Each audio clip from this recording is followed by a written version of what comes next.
Hello student, स्वागत है आपका आपके अपनी class target with Rajesh sir में। सभी प्रकार के कम्पिटिटिव एग्जाम्स के लिए आप प्रैक्टिस सेट सॉल्व करने के लिए आप हमारे चैनल से जुड़ सकते हैं। Railway group D, UPP, UPSI अन्य क्लास के लिए भी आप हमारे चैनल से जुड़ सकते हैं। आज की हमारी स्पेशल क्लास यूपीपी यूपीएसआई के लिए हिंदी की क्लास का प्रैक्टिस सेट होगा। तो आइए बिना देर किए सेशन की शुरुआत करते हैं। पहला प्रश्न स्क्रीन पे दिख रहा है, शब्द किसे कहते हैं। यूपीपी यूपीएसआई के प्रश्नों के लिए जो सबसे पहला हिंदी का जो हमारा टॉपिक होता है भाषा और व्याकरण का होता है। तो भाषा और व्याकरण से इम्पॉर्टेंट प्रश्नों को छांट करके यह सेशन बनाया गया है। तो चलिए देखें। पहला प्रश्न है, शब्द किसे कहते हैं। एक या एक से अधिक सार्थक वर्ण समूह को, एक या एक से अधिक वर्णों के मेल को, ध्वनि की छोटी इकाई को, भाषा की सबसे छोटी इकाई को।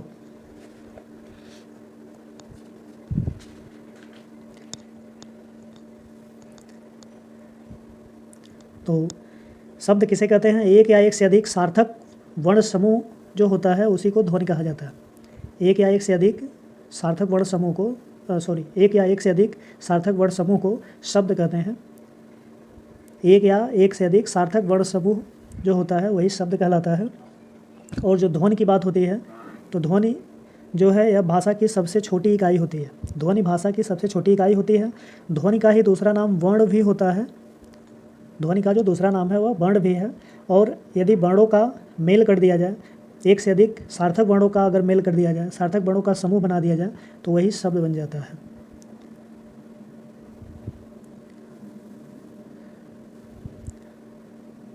तो यहाँ पे हमारा राइट आंसर होगा, एक या एक से अधिक सार्थक वर्ण समूह को शब्द कहते हैं।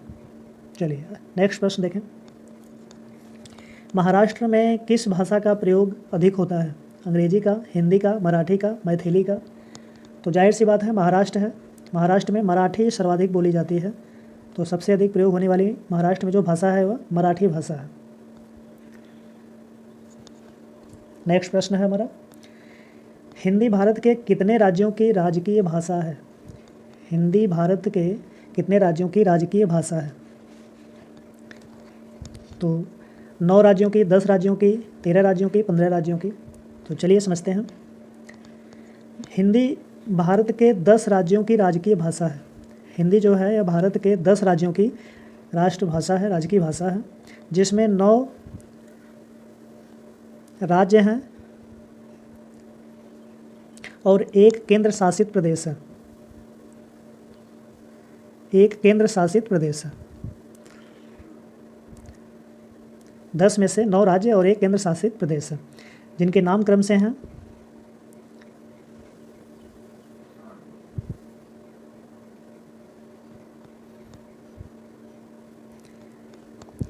उत्तर प्रदेश, बिहार,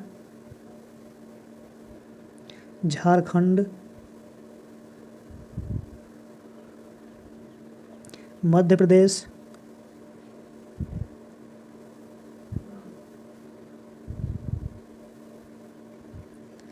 छत्तीसगढ़,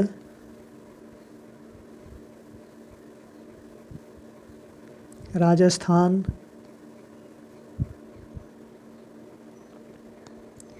उत्तराखंड, हरियाणा,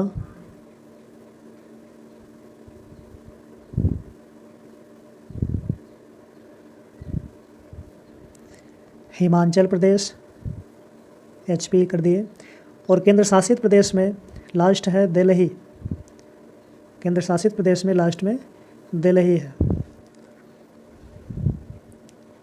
इस प्रकार से हिंदी भारत के 10 राज्यों की राजकीय भाषा है। चलिए नेक्स्ट प्रश्न।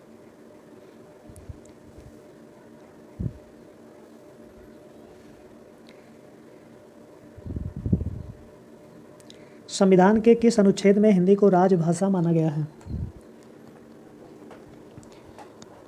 अनुच्छेद 343, अनुच्छेद 352, अनुच्छेद 356, अनुच्छेद 370। तो संविधान के अनुच्छेद 343 फर्स्ट अनुच्छेद 343 फर्स्ट में हिंदी को राजभाषा माना गया है और इस हिंदी को देवनागरी लिपि में स्वीकार किया गया है। देवनागरी लिपि में स्वीकार किया गया है। अनुच्छेद 343 फर्स्ट में देवनागरी लिपि में हिंदी को राजभाषा माना गया। तो राइट आंसर है अनुच्छेद 343। अनुच्छेद 343। नेक्स्ट प्रश्न, किसने कहा था कि शब्द ज्योति न जली होती तो विश्व अंधकारमय होता? देखिए इसमें किसने कहा था कि अगर शब्द की ज्योति न जली होती तो विश्व अंधकारमय होता?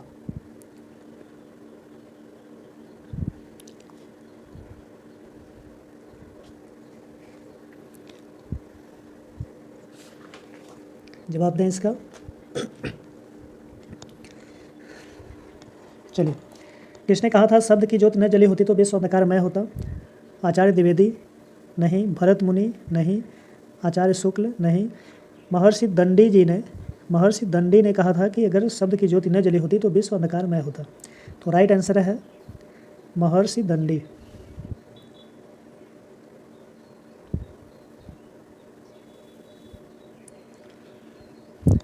चलिए नेक्स्ट प्रश्न, पाणिनि की रचना क्या है?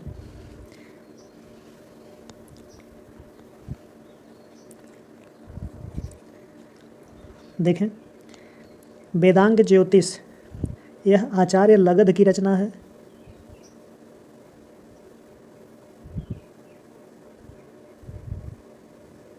आचार्य लगध की रचना है।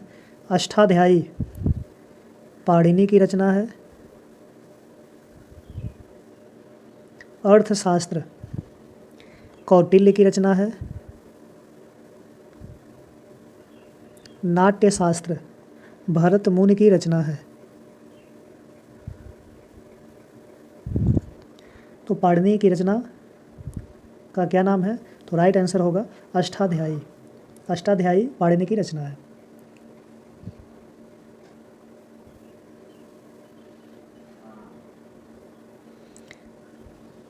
नेक्स्ट प्रश्न,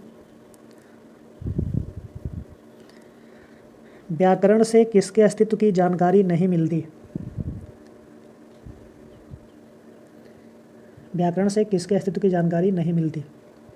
तो देखें, व्याकरण से ध्वनि की जानकारी मिलती है, व्याकरण से शब्द की भी जानकारी मिलती है, व्याकरण से वाक्य की भी जानकारी मिलती है। शब्दों को मिलाया जाए वाक्य बनता है। तो व्याकरण से किसके अस्तित्व की जानकारी नहीं मिलती है? तो राइट आंसर होगा लिपि। व्याकरण से लिपि की जानकारी नहीं मिलती है। व्याकरण से लिपि की जानकारी नहीं मिलती है, लिखावट की जानकारी नहीं मिलती है। व्याकरण से लिपि की जानकारी नहीं मिलती। राइट आंसर होगा लिपि। व्याकरण से लिपि की जानकारी नहीं मिलती। नेक्स्ट प्रश्न, भाषा का आरंभ होता है।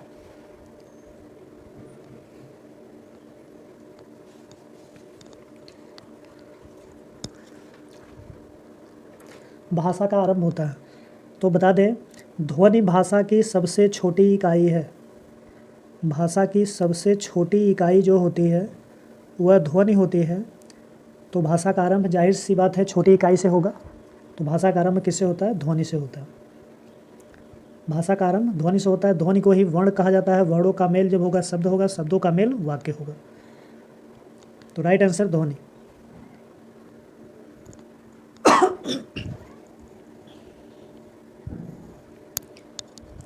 नेक्स्ट प्रश्न,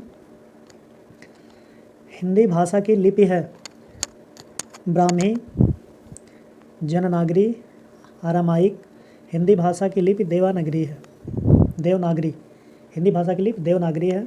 देवनागरी लिपि में ही हिंदी को राष्ट्रभाषा स्वीकार किया गया है, माना गया। तो राइट आंसर देवनागरी। नेक्स्ट प्रश्न, हिंदी को मानक रूप प्रदान करने का सर्वप्रथम प्रयास किसने किया? डॉक्टर नागेंद्र, श्याम सुंदर दास, किशोरी लाल गोस्वामी।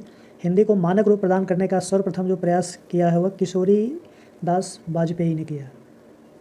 हिंदी को मानक रूप प्रदान करने का सर्वप्रथम प्रयास किशोरी दास वाजपेयी। हिंदी को मानक रूप प्रदान करने का सर्वप्रथम प्रयास किशोरी दास वाजपेयी ने किया। राइट आंसर किशोरी दास वाजपेयी। नेक्स्ट प्रश्न, स्वामी दयानंद सरस्वती ने किसकी रचना हिंदी भाषा में की है? स्वामी दयानंद सरस्वती ने किसकी रचना हिंदी भाषा में की है? तो स्वामी दयानंद सरस्वती ने सत्यार्थ प्रकाश की रचना हिंदी भाषा में की है। राइट आंसर है सत्यार्थ प्रकाश। स्वामी दयानंद सरस्वती ने सत्यार्थ प्रकाश की रचना हिंदी भाषा में की है।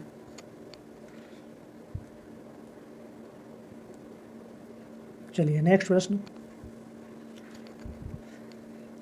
अगला प्रश्न है कन्नौजी हिंदी की किस भाषा की एक बोली है। जो कन्नौज में बोली जाने वाली कन्नौजी है यह हिंदी की किस भाषा की उपबोली होती है।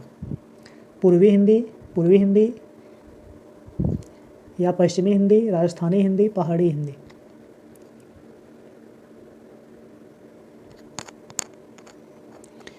अब कन्नौज में बोली जाने वाली जो भाषा वो कन्नौजी है, जो पश्चिम में पड़ती है। इस वजह से कन्नौजी हिंदी जो है वह पश्चिमी हिंदी की एक बोली होती है। राइट आंसर होगा पश्चिमी हिंदी। कन्नौजी हिंदी जो है, कन्नौजी हिंदी जो कन्नौजी भाषा है, कन्नौज में बोली जाने वाली कन्नौजी भाषा यह पश्चिमी हिंदी की उपभाषा की एक बोली है। राइट आंसर पश्चिमी। यह पश्चिमांचल में कन्नौज पड़ता है, तो यह पश्चिमी हिंदी की एक उपभाषा की बोली है।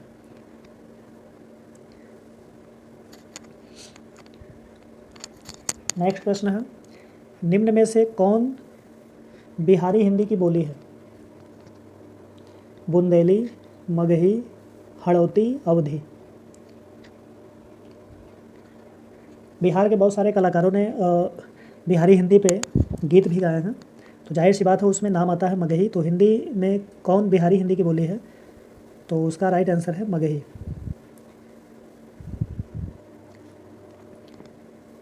क्योंकि गाना चला था कि खाए के मगहिया का पान, मतलब बिहार जो बिहारी हिंदी है वो मगही हिंदी है। राइट आंसर है मगही। नेक्स्ट प्रश्न भाषा के प्रमुख अवयव हैं।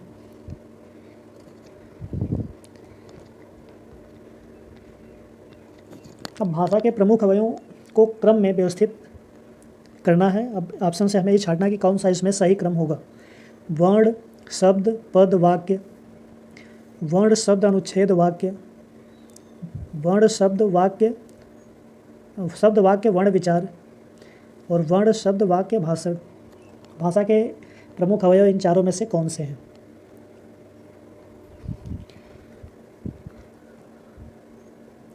तो देखें, भाषा की सबसे छोटी इकाई ध्वनि होती है। ध्वनि को ही वर्ण कहते हैं।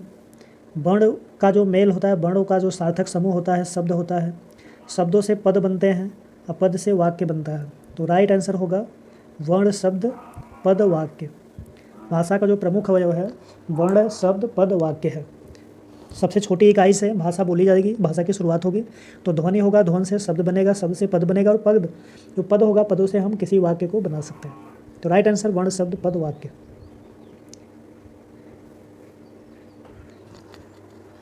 नेक्स्ट प्रश्न भाषा का निर्माण होता है अमूर्त ध्वनियों से, मूक संकेतों से, व्यक्त ध्वनियों से, आँखों से। देखें, अमूर्त ध्वनियों से भाषा का निर्माण नहीं हो सकता है। मूक संकेतों के द्वारा भाषा का निर्माण नहीं हो सकता है। आँखों के इशारों से भी भाषा का निर्माण नहीं हो सकता है। अगर हमें कोई भी भाषा बोलनी है तो हमें पहले क्या करना होगा, ध्वनि व्यक्त करनी होगी। कोई भी भाषा बोलनी है तो ध्वनि व्यक्त करनी होगी। तो राइट आंसर होगा व्यक्त ध्वनियों से। भाषा का निर्माण व्यक्त ध्वनियों से होता है। भाषा का निर्माण व्यक्त ध्वनियों से होता है।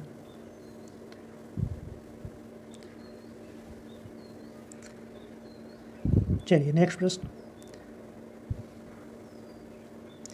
भाषा की सार्थक लघुत्तम इकाई है। तो अभी बार बार हम लोग इस शब्द का प्रयोग कर लिए कि भाषा की लघुत्तम इकाई ध्वनि होती है। भाषा की शुरुआत ध्वनि से होती है। कोई भी व्यक्ति, कोई भी बच्चा जब कुछ बोलता है तो यानी ध्वनि वो व्यक्त करता है, तो ध्वनि से ही उसकी भाषाएं बनती है। किसी भी देश की भाषा की बात करेंगे तो जब तक कुछ आवाज़ें नहीं निकलेंगी तब तक हम उसकी भाषा को नहीं जान सकते हैं। तो भाषा की जो सार्थक लघुत्तम इकाई होती है वह ध्वनि होती है। राइट आंसर ध्वनि है। अगला प्रश्न अशोक के शिलालेख, जो अशोक स्तंभ होता है उसके शिलालेख ब्राह्मी लिपि में लिखे होते हैं तथा किस भाषा में उत्कीर्ण है। तो लिपि तो बता दिया गया कि ब्राह्मी लिपि में है, तो लेकिन किस भाषा में है। संस्कृत भाषा में। अशोक स्तंभ के जो शिलालेख हैं वह संस्कृत भाषा में है? नहीं। पाली भाषा में है? नहीं। हिंदी भाषा में है? नहीं। वह प्राकृत भाषा में है। अशोक के शिलालेख ब्राह्मी लिपि में और पाली जो प्राकृत भाषा है उसी में उत्कीर्ण है। तो ब्राह्मी लिपि और प्राकृत भाषा, राइट आंसर प्राकृत भाषा।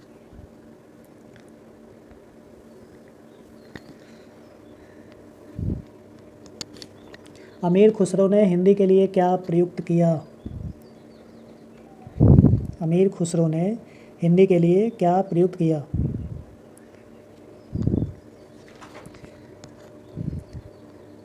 भाषा, उर्दू, हिंदुस्तानी, हिंदवी। अमीर खुसरो ने हिंदी के लिए हिंदवी शब्द प्रयुक्त किया। यह मुस्लिम रचनाकार थे और हिंदी के लिए इन्होंने हिंदवी शब्द प्रयुक्त किया। राइट आंसर होगा हिंदवी। चलिए अगला प्रश्न है, पूर्वी हिंदी का संबंध माना गया है।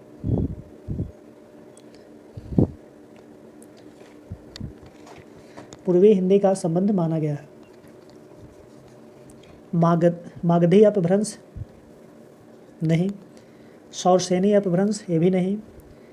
पूर्वी हिंदी का जो संबंध है वह अर्धमागधी अपभ्रंश से है। पूर्वी हिंदी का जो संबंध है अर्धमागधी अपभ्रंश से। राइट आंसर है अर्धमागधी अपभ्रंश। पूर्वी हिंदी अर्धमागधी अपभ्रंश। 20 प्रश्नों की श्रेणी में लास्ट प्रश्न, हिंदी की कितनी बोलियां हैं? हिंदी की कितनी बोलियां हैं? 20 बोलियां हैं, 18 बोलियां हैं, 15 बोलियां हैं, 17 बोलियां हैं। तो याद रखेंगे हिंदी की 18 बोलियां हैं। हिंदी की 18 बोलियां हैं। राइट आंसर हिंदी की 18